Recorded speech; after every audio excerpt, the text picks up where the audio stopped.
Et on se retrouve sur le plateau de TV Finance. Il est 9h pile, la Bourse de Paris démarre sa séance et comme tous les lundis, on va s'intéresser au CAC avec vous, Mathieu Serron. Bonjour.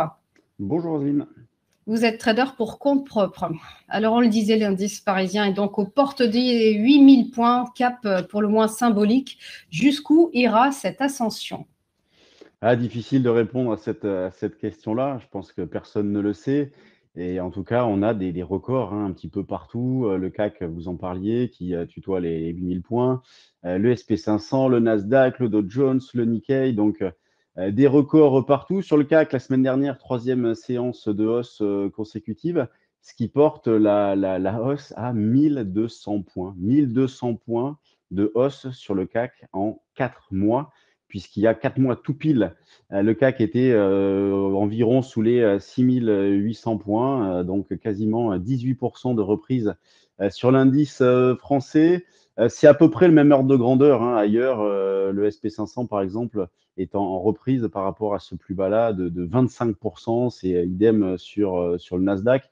Donc, bien évidemment, des marchés qui ont été portés par les bonnes publications, notamment de poids lourds de la cote. Et ce qu'on remarque sur les valeurs du CAC notamment, c'est des discours qui plaisent dans la mesure où beaucoup de valeurs ont annoncé des augmentations de dividendes, des programmes de rachat d'actions aussi. Donc ça, c'est de nature à plaire aux investisseurs. Juste la petite parenthèse Nvidia, parce qu'on est bien obligé d'en parler. Nvidia, donc, qui jeudi a pris 16%. Cette hausse sur Nvidia est également record en termes de capitalisation, en termes de valorisation, puisque 277 milliards d'euros d'augmentation en une seule séance, c'est du jamais vu. Pour avoir un ordre de grandeur, la capitalisation totale de L'Oréal, c'est 240 milliards. Vous voyez, 277 milliards de valorisation en une journée sur Nvidia, comparé à 240 milliards sur L'Oréal. Alors, même si les publications d'entreprises vont toucher à leur fin, on en a quelques-unes cette semaine, puisque demain, nous aurons Bouygues Edenred et Eurofin, jeudi Saint-Gobain et Veolia. Et cette semaine, ça va être le retour un peu de la macro, puisqu'on va avoir pas mal de données, notamment jeudi concernant les données préliminaires de l'inflation en France et en Allemagne. On va également avoir le PCE aux États-Unis en fin de semaine, vendredi. Donc des statistiques qui sont surveillées de près dans la mesure où elles ont un impact direct sur les décisions des banques centrales. Donc, que faire dans ce contexte-là ? Eh bien, il faut continuer à court terme d'acheter sur des replis. Le problème, c'est que des replis, justement, il n'y en a pas ou peu. Donc, c'est vrai qu'il faut faire preuve de pas mal de patience dans ce contexte-là. En ce début de séance, moi, je suis placé vers les 7955,60. C'est le plus proche niveau support. C'est un niveau sous lequel on butait précédemment avant d'avoir une extension en fin de séance vendredi. Donc, 7955,60 constitue le premier niveau d'achat. En dessous, c'est 7925 et on pourrait considérer une première alerte. Alors, c'est pas tout de suite, mais on pourrait considérer une première alerte à court terme à 7750.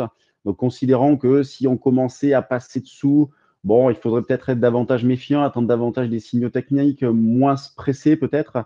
Donc, 7750, le niveau d'alerte à court terme. Sinon, dans une optique plus longue, moi, je n'ai toujours pas bougé à mes niveaux. Je garde toujours en tête la zone des 7550, puisque je considère que si jamais les marchés décident à retracer d'une manière un petit peu importante, justement, il va y avoir une zone intéressante autour des 7550, 7500. Donc, c'est pour ça que je n'ai pas envie de faire une articulation trop proche avec un retournement de tendance trop proche. Et justement, 7500, 7550, ça correspondrait à un retracement de 5%. Oui, c'est toujours intéressant, j'en parle régulièrement sur votre antenne, mais c'est toujours intéressant de bien garder ça en tête. 5% de retracement ne remet pas en cause une tendance de fond.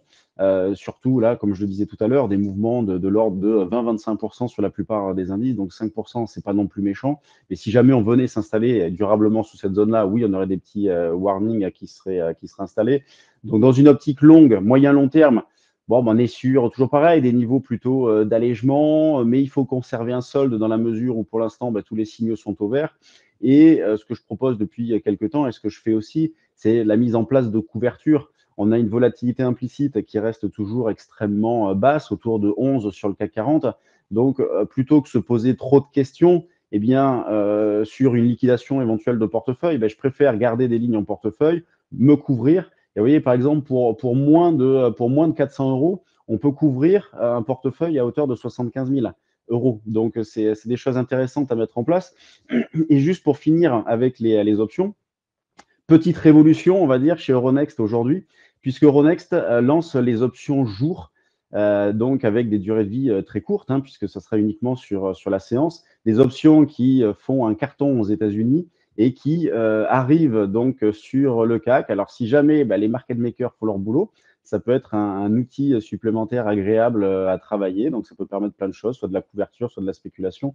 On verra bien. En tout cas, il va y avoir toute une étape de mise en place de tout ça. La densité devrait être faible au départ et puis on verra à terme. Mais voilà, lancement aujourd'hui des options jour sur Euronext. Merci beaucoup Mathieu Serron pour votre décryptage. J'ajoute que le CAC a ouvert en légère érosion, moins 0,2% tout à l'heure. Merci à vous, belle journée.